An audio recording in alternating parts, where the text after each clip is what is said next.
போன சனிக்கிழமை தலைவர் மக்கள் சங்கம் 41 உயிர்கள் பணியாகின.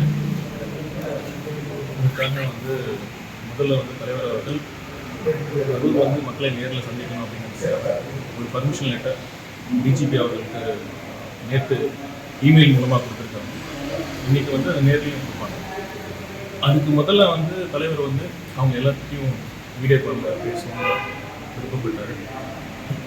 அதனால் நேற்று கரூரில் இருக்கிற ஒரு 33 பேருக்கு அவங்ககிட்ட வீடியோ காலில் பேசினார். ஆறுதலை சொன்னார். என்ன தான் ஆறுதலை சொன்னாலும் அந்த இழப்பை ஈடு செய்ய முடியாது. இருந்தாலும் நான் உங்கள் கூட இருப்பேன், விரைவில் நேரில் சந்திக்கிறேன்னு சொன்னார்.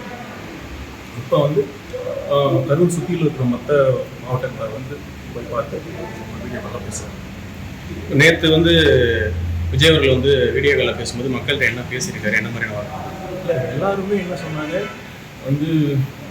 சார் உங்கள் மேலே தப்பு இல்லை, நீங்கள் தைரியமாக இருக்கணும், நாங்களும் உங்கள் ஆறுதலுக்கு நீங்கள் சொன்ன வார்த்தையில் எங்களுக்கு ஆறுதலாக இருக்குது, நீங்கள் முதல்ல தைரியமாக இருங்க, விடாதீங்க, தொடர்ந்து ஃபைட் பண்ணுங்க, நாங்கள் எப்பயும் உங்கள் கூட இருப்போம்னு எல்லா மக்களும் வித்தவுட் எக்ஸப்ஷன் எல்லா மக்களுமே அதான் சொன்னாங்க.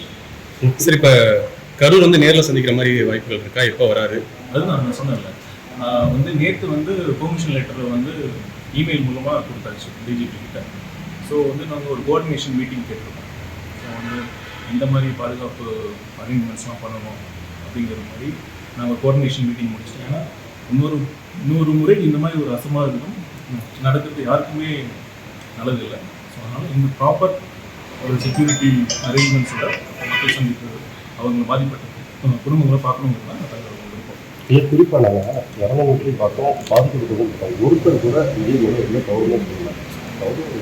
அதாவது நாங்கள் ஆர்வத்தில் பார்த்தோங்க, ஒரு தகவல் மட்டும் தான் சொன்னாங்க, யாருமே ஒருத்தர் கூட தவறாக சொல்லுங்கள் அதை இல்லை, அதுதானே உண்மை. ஆக்சுவலாக நாங்கள் எந்த வித இந்த அன்பனாக தான் வந்தாங்க.